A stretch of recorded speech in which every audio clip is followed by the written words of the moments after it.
ಎಲ್ಲರಿಗೂ ನಮಸ್ಕಾರ. Amitha's kitchen and life ಸ್ಟೈಲ್ಗೆ ಸ್ವಾಗತ. ಸ್ನೇಹಿತರೆ, ಇಲ್ಲಿ ನೋಡಿ, 1 ಕಪ್ ಅಕ್ಕಿಯನ್ನು ಒಂದು 5 ಗಂಟೆಗಳಷ್ಟು ಹೊತ್ತು ನೆನೆ ಹಾಕಿ ಚೆನ್ನಾಗಿ ವಾಶ್ ಮಾಡಿಕೊಂಡು 4 ರಿಂದ 5 ಸಲ ಚೆನ್ನಾಗಿ ವಾಶ್ ಮಾಡಿಕೊಂಡು ಹೀಗೆ ಸ್ಟ್ರೈನರಿಗೆ ಹಾಕಿ ನೀರನ್ನು ಪೂರ್ತಿ ಸೋಸಿ ಇಟ್ಟುಕೊಂಡಿದ್ದೇನೆ. ನೋಡಿ, ಅಕ್ಕಿ ಪೂರ್ತಿ ಡ್ರೈ ಆಗಬೇಕು. ಇಲ್ಲಿಗೆ 2 ಅಚ್ಚು ಬೆಲ್ಲ ತಗೊಂಡಿದ್ದೇನೆ. ಅದನ್ನು ಸ್ವಲ್ಪ ಕುಟ್ಟಿ ಪುಡಿ ಮಾಡಿಕೊಳ್ಳುವ.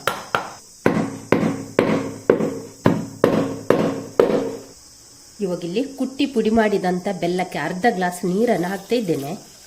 ನೀರನ್ನು ಹಾಕಿ ಇವಾಗ ಬೆಲ್ಲವನ್ನು ಕರಗಿಸಿಕೊಳ್ಳುವ. ಪಾಕ ಆಗುವುದು ಬೇಡ, ಬೆಲ್ಲ ಪೂರ್ತಿ ಕರಗಿದ್ರೆ ಸಾಕು. ಹದವಾದ ಬೆಂಕಿಯಲ್ಲಿಟ್ಟು ಅದನ್ನೊಮ್ಮೆ ಕರಗಿಸಿಕೊಳ್ಳುವ. ನೋಡಿ, ಬೆಲ್ಲ ಎಲ್ಲ ಕರಗ್ತಾ ಬಂತು. ಇವಾಗ ಸ್ಟವ್ ಆಫ್ ಮಾಡಿಕೊಳ್ಳುವ. ಬೆಲ್ಲವನ್ನು ಪಾಕ ಮಾಡಲಿಕ್ಕಿಲ್ಲ, ಹೀಗೆ ಒಂದು ಗಟ್ಟಿಯಲ್ಲಿ ಅದರಲ್ಲಿ ಬೆಲ್ಲದಲ್ಲೇ ಕರಗ್ತದೆ. ಹಾಗೆ ಇನ್ನು ಇದನ್ನು ಪೂರ್ತಿ ತಣ್ಣಗಾಗಲಿಕ್ಕೆ ಬಿಡುವ. ಮತ್ತೆ ಬೆಲ್ಲಕ್ಕೆ ಜಾಸ್ತಿ ನೀರು ಹಾಕಿ ಕೂಡ ಕರಗಿಸಿಕೊಳ್ಳಿಕ್ಕಿಲ್ಲ. ಬೆಲ್ಲಕ್ಕೆ ಸ್ವಲ್ಪವೇ ನೀರು ಹಾಕಿಕೊಂಡು ಅದನ್ನು ಕರಗಿಸಿಕೊಂಡ್ರೆ ಸಾಕು. ಇದನ್ನು ತಣ್ಣಗಾಗಲಿಕ್ಕೆ ಬಿಡುವ.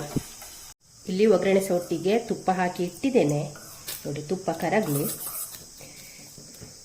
ಉರಿಯನ್ನು ಹದವಾಗಿ ಇಟ್ಟುಕೊಂಡು ಹೀಗೆ ತೆಂಗಿನಕಾಯಿಯನ್ನು ಹೀಗೆ ಚಿಕ್ಕದಾಗಿ ಕಟ್ ಮಾಡಿ ಇಟ್ಕೊಂಡಿದ್ದೇನೆ, ತುಂಬ ಚಿಕ್ಕದಾಗಿ. ಅದನ್ನೀಗ ತುಪ್ಪದಲ್ಲಿ ಹಾಕಿ ಚೆನ್ನಾಗಿ ಫ್ರೈ ಮಾಡುವ. ಗೋಲ್ಡನ್ ಕಲರ್ಗೆ ಬರಬೇಕು, ಆ ರೀತಿ ಫ್ರೈ ಮಾಡಿದರೆ ಆಯಿತು. ಹದವಾದ ಉರಿಯಲ್ಲಿ ಫ್ರೈ ಮಾಡಿದರೆ ಆಯಿತು. ಇಲ್ಲಿ ನೋಡಿ, ತೆಂಗಿನಕಾಯಿ ಎಲ್ಲ ಗೋಲ್ಡನ್ ಕಲರ್ಗೆ ಬಂದಿದೆ. ನೋಡಿ, ಕೆಂಪಗಾಗಿದೆ. ಸ್ಟವ್ ಆಫ್ ಮಾಡಿದ್ದೇನೆ. ಇವಾಗ ಇದಕ್ಕೆ 1 ಸ್ಪೂನ್ನಷ್ಟು ಕಪ್ಪು ಎಳ್ಳನ್ನು ಹಾಕ್ತಾ ಇದ್ದೇನೆ. ಸ್ಟವ್ ಆಫ್ ಮಾಡಿದ ನಂತರ ಹಾಕ್ತಾ ಇದ್ದೇನೆ. ಇದರಲ್ಲಿ ಅದು ಫ್ರೈ ಆಗ್ತದೆ, ಈ ಬಿಸಿ ತುಪ್ಪದಲ್ಲಿ ಫ್ರೈ ಆಗ್ತದೆ. ನೋಡಿ, ಎಷ್ಟಾದರೆ ಆಯಿತು. ನೀರನ್ನು ಪೂರ್ತಿ ಸೋಸಿ ಇಟ್ಟುಕೊಂಡಿದ್ದೇನೆ. ನೋಡಿ, ಅಕ್ಕಿ ಪೂರ್ತಿ ಡ್ರೈ ಆಗಬೇಕು. ನೋಡಿ, ಈ ರೀತಿ ಅಕ್ಕಿಯನ್ನು ಮಾಡಿ ಇಟ್ಕೊಳ್ಬೇಕು. ಇನ್ನಿದನ್ನು ನಾವು ಮಿಕ್ಸರ್ ಜಾರಿಗೆ ಹಾಕಿಕೊಳ್ಬೇಕು. ಇವಾಗ ಸೋಸಿಕೊಂಡಂಥ ಅಕ್ಕಿಯನ್ನು ಮಿಕ್ಸರ್ ಜಾರಿಗೆ ಹಾಕಿಕೊಳ್ಳುವ. ಈಗ ಇದಕ್ಕೆ ನಾವು ಬೆಲ್ಲವನ್ನು ಕರಗಿಸಿಕೊಂಡಿದ್ದೇವಲ್ಲ, ಅದನ್ನು ಇದಕ್ಕೆ ಸೋಸಿಕೊಂಡು ಹಾಕಿಕೊಳ್ಳುವ. ಬೆಲ್ಲದ ನೀರು ಇಲ್ಲಿ ತಣ್ಣಗಾಗಬೇಕು. ಹಾಗೆ ಕರಗಿಸಿ ಹಾಕಿಕೊಳ್ಬೇಕು. ಕಸ ಕಡ್ಡಿಯಲ್ಲಿ ಇರ್ತದೆ. ಪೂರ್ತಿ ಹಾಕ್ಕೊಳ್ಳಿಲ್ಲ, ಸ್ವಲ್ಪ ಹಾಕಿಕೊಂಡಿದ್ದೇನೆ. ಎಷ್ಟು ಬೇಕೋ ಅಷ್ಟು ಹಾಕಿಕೊಂಡು ನಾವು ಇದನ್ನು ಗ್ರೈಂಡ್ ಮಾಡಿದರೆ ಆಯಿತು. ಇನ್ನಿದನ್ನು ಮುಚ್ಚಳ ಮುಚ್ಚಿ ಬಾಂಬೆ ರವೆ ಉಂಟಲ್ಲ, ಆ ರೀತಿಯಲ್ಲಿ ಗ್ರೈಂಡ್ ಮಾಡಿಕೊಂಡು ಬರುವ. ಇವಾಗ ಇಲ್ಲಿ ಅಕ್ಕಿಯನ್ನು ರುಬ್ಬಿಕೊಂಡಾಯಿತು.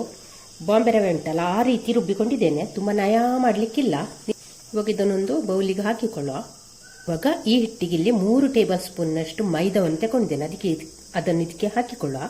ಹಾಗೆ 2 ಏಲಕ್ಕಿಯನ್ನು ಕುಟ್ಟಿ ಪೌಡರ್ ಮಾಡಿ ಇಟ್ಕೊಂಡಿದ್ದೇನೆ. ಅದನ್ನು ಕೂಡ ಇದಕ್ಕೆ ಹಾಕುವ. ಹಾಕಿ ಒಮ್ಮೆ ಚೆನ್ನಾಗಿ ಮಿಕ್ಸ್ ಮಾಡುವ. ಇವಾಗ ಇಲ್ಲಿ ನೋಡಿ, ಹಿಟ್ಟು ತುಂಬ ಗಟ್ಟಿಯಾಗಿದೆ. ಇವಾಗ ಇಲ್ಲಿ ಉಳಿದಂಥ ಬೆಲ್ಲದ ನೀರನ್ನು ಪುನಃ ಇದಕ್ಕೆ ಹಾಕಿಕೊಳ್ತಿದ್ದೇನೆ. ಪೂರ ಒಮ್ಮೆಗೆ ಹಾಕಿಕೊಳ್ಳೋದು ಬೇಡ, ಸ್ವಲ್ಪ ಹಾಕಿ ಒಮ್ಮೆ ಚೆನ್ನಾಗಿ ಮಿಕ್ಸ್ ಮಾಡುವ. ಇವಾಗ ಇದಕ್ಕೆ 1 ಪಿಂಚ್ ಉಪ್ಪನ್ನು ಕೂಡ ಹಾಕ್ತಾ ಇದ್ದೇನೆ. ಹಾಗೆ ಇಲ್ಲಿ ಫ್ರೈ ಮಾಡಿ ಇಟ್ಟುಕೊಂಡಂಥ ತೆಂಗಿನಕಾಯಿ ಮತ್ತು ಎಳ್ಳನ್ನು ಕೂಡ ಇದಕ್ಕೆ ಸೇರಿಸಿಕೊಳ್ಳುವ. ಆನಂತರ ಇಲ್ಲಿ 1 ಸ್ಪೂನ್ನಷ್ಟು ತುಪ್ಪವನ್ನು ಕೂಡ ಸೇರಿಸ್ತಾ ಇದ್ದೇನೆ. ಹಾಕಿ ಒಮ್ಮೆ ಚೆನ್ನಾಗಿ ಮಿಕ್ಸ್ ಮಾಡುವ. ಎಲ್ಲ ಕೂಡ ಒಂದಕ್ಕೊಂದು ಬೆರಿಬೇಕು. ಹಾಗೆ 1-2 ನಿಮಿಷ ಚೆನ್ನಾಗಿ ಮಿಕ್ಸ್ ಮಾಡಿದರೆ ಆಯಿತು. ಇವಾಗ ಇದಕ್ಕೆ 1 ಸ್ಪೂನು ಬಾಂಬೆ ರವೆ ತಗೊಂಡಿದ್ದೇನೆ. ಅದನ್ನು ಕೂಡ ಸೇರಿಸಿಕೊಳ್ಳುವ. ಹುರಿಯದ ರವೆ ಆಗ್ತದೆ, ಹುರಿದ ರವೆ ಆಗ್ತದೆ, ಯಾವುದು ಕೂಡ ಸಾಕ್ಬೋದು. ಇದನ್ನು ಸೇರಿಸಿಕೊಂಡ್ರೆ ಆಯಿತು. ಚೆನ್ನಾಗಿ 1-2 ನಿಮಿಷ ಕಲಸಿಕೊಂಡಿದ್ದೇನೆ. ನೋಡಿ, ಚೆನ್ನಾಗಿ ಕಲಸಿದೆ. ನೋಡಿ, ಇಲ್ಲಿ ಸ್ವಲ್ಪ ರವೆ ಕಾಣ್ತಾ ಉಂಟಲ್ಲ. ನೋಡಿ, ಹೀಗೆ ಹಿಟ್ಟಿನ ಹದ ಕೂಡ ಈ ರೀತಿಯಲ್ಲಿ ಇದೆ. ನೋಡಿ, ಈ ರೀತಿಯಲ್ಲಿದೆ. ಇಡ್ಲಿ ಹಿಟ್ಟಿನ ಹದಕ್ಕೆ ಉಂಟು. ಇನ್ನಿದ ನಾವು ಒಂದು 8 ಗಂಟೆ ಹೀಗೆ ಮುಚ್ಚಳ ಮುಚ್ಚಿ ಹುದುಗಲಿಕ್ಕೆ ಬಿಡುವ. ಇವಾಗ ನೋಡುವ, ಹಿಟ್ಟನ್ನು ಕಲಸಿಟ್ಟು ಸುಮಾರು 8 ಗಂಟೆಯೇ ಆಗಿದೆ. ಈಗ ಹಿಟ್ಟನ್ನು ಚೆನ್ನಾಗಿ ಮಿಕ್ಸ್ ಮಾಡಿಕೊಳ್ಳುವ.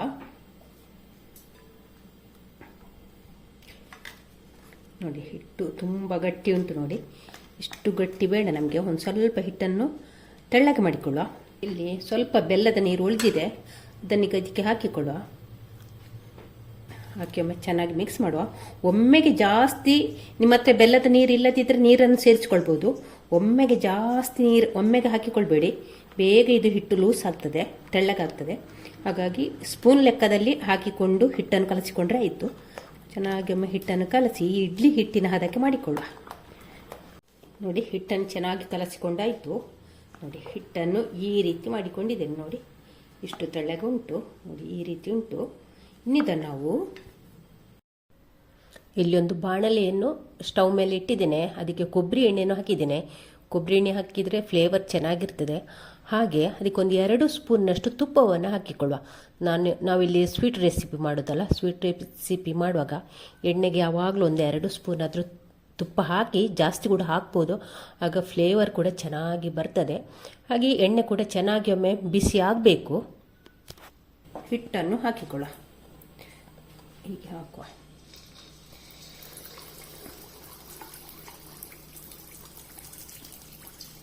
ಹೀಗೆ ಹಾಕಿ ಅದನ್ನು ಮುಟ್ಲಿಕ್ಕಿಲ್ಲ, ಅದರಷ್ಟಕ್ಕೆ ಅದು ಮೇಲೆ ಎದ್ದು ಬರಬೇಕು.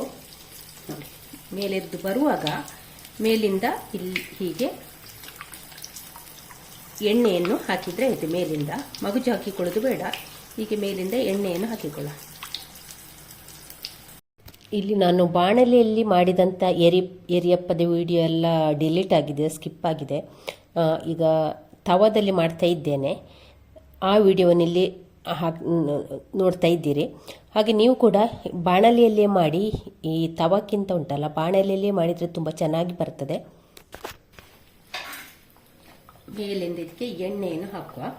ಇವಾಗಲೇ ಇದನ್ನು ಮಗುಚಿ ಹಾಕ್ಲಿಕ್ಕಿಲ್ಲ, ಅದುವೇ ಮೇಲೆದ್ದು ಬರಬೇಕು. ಹಾಗೆ ಬೆಂಕಿಯನ್ನು ಕೂಡ ಮೀಡಿಯಮಲ್ಲಿ ಇಟ್ಕೊಂಡ್ರೆ ಆಯಿತು.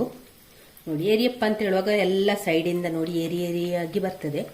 ಒಂದು ಜೇನುಗೂಡು ಥರ ಬರ್ತದೆ, ಅಂದರೆ ಸ್ವೀಟ್ ಮಾಲ್ಪುರಿ ಥರ ಬರ್ತದೆ. ನೋಡಿ, ಹೀಗೆ ಬರ್ತದೆ. ಮೇಲಿಂದ ಸ್ವಲ್ಪ ಮೇಲಿಂದ ಎಣ್ಣೆಯನ್ನು ಹಾಕಿಕೊಳ್ಳುವ.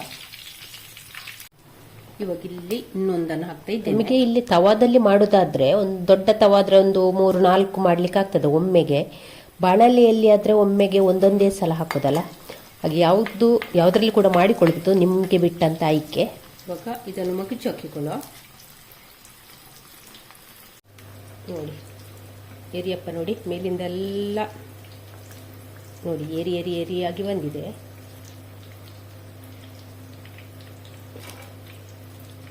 ಎಲ್ಲವನ್ನು ಕೂಡ ಇದನ್ನು ಇವಾಗ ಮಗುಚು ಹಾಕಿಕೊಂಡು ಹದವಾದ ಉರಿಯಲ್ಲಿ ಬೇಯಿಸಬೇಕು. ಯಾಕೆಂದರೆ ಬೆಲ್ಲ ಹಾಕಿ ಮಾಡಿದಂಥದ್ದಲ್ಲ, ಹಾಗೆ ಜಾಸ್ತಿ ಉರಿಯಲ್ಲಿ ಬೇಯಿಸ್ಕೊಳ್ಬಾರ್ದು, ಒಳಗೆ ಹಸಿಯಾಗಿರ್ತದೆ. ಹೀಗೆ ಎಲ್ಲವನ್ನು ಕೂಡ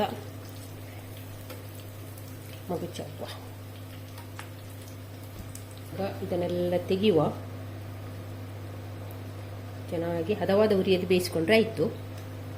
ನಮ್ಮ ಏರಿಯಪ್ಪ ಎಲ್ಲ ರೆಡಿಯಾಗಿದೆ. ತವಾದಲ್ಲಿ ಮಾಡಿದ ಏರಿಯಪ್ಪ ಹೀಗೆ ಚಪಟೆ ಆಗಿದೆ. ಬಾಣಲೆಯಲ್ಲಿ ಹಾಕಿ ಮಾಡಿದಂತೆ ಏರಿಯಪ್ಪ ಈ ರೀತಿಯಾಗಿದೆ. ನೋಡಿ, ನೀವು ಬಾಣಲೆಯಲ್ಲಿ ಹಾಕಿ ಮಾಡಿ, ಹೀಗೆ ಏರಿಯಾಗಿ ಬರ್ತದೆ. ಹಾಗೆ ತುಂಬಾ ಕ್ರಿಸ್ಪಿ ಕೂಡ ಆಗ್ತದೆ. ಹದವಾದ ಬೆಂಕಿಯಲ್ಲಿಟ್ಟು ನಾವು ಇದನ್ನು ಬೇಯಿಸಬೇಕು. ತುಂಬ 1 ವಾರ, ಒಂದು 15 ದಿವಸ ಕೂಡ ಇಟ್ಟರು ಏನಾಗುವುದಿಲ್ಲ ಇದು. ಹಾಗೆ ನೋಡಿ, ನೀರಿನ ಪಸೆಲ್ಲ ಇದಕ್ಕೆ ಬೀಳಲಿಲ್ಲಲ್ಲ, ಆದ ಕಾರಣ ಎಷ್ಟು ದಿವಸ ಇಟ್ಟರು ಏನಾಗುವುದಿಲ್ಲ. ಹಾಗೆ ಏರ್ಟೈಟ್ ಕಂಟೈನರಲ್ಲಿ ಹಾಕಿರಬೇಕು. ಹಾಗೆ ಇಟ್ಟರೆ ಮಾತ್ರ ಇದು ಕ್ರಿಸ್ಪಿ ಆಗುತ್ತೆ. ನೋಡಿ, ಎಷ್ಟು ಕ್ರಿಸ್ಪಿ ಆಗಿದೆ. ನೋಡಿ ತುಂಬ ಕ್ರಿಸ್ಪಿಯಾಗಿರ್ತದೆ. ಹಾಗೆ ತಿನ್ಲಿಕ್ಕೆ ಕೂಡ ತುಂಬಾ ಅಂದರೆ ತುಂಬಾ ಟೇಸ್ಟಿಯಾಗಿರ್ತದೆ. ಹಾಗೆ ನೀವು ಕೂಡ ಒಂದ್ಸಲ ಟ್ರೈ ಮಾಡಿ. ಹಾಗೆ ಈ ವಿಡಿಯೋ ಇಷ್ಟ ಆದರೆ ಲೈಕ್, ಶೇರ್, ಕಮೆಂಟ್ ಮಾಡಿ. ಥ್ಯಾಂಕ್ ಯು ಸ್ನೇಹಿತರೆ.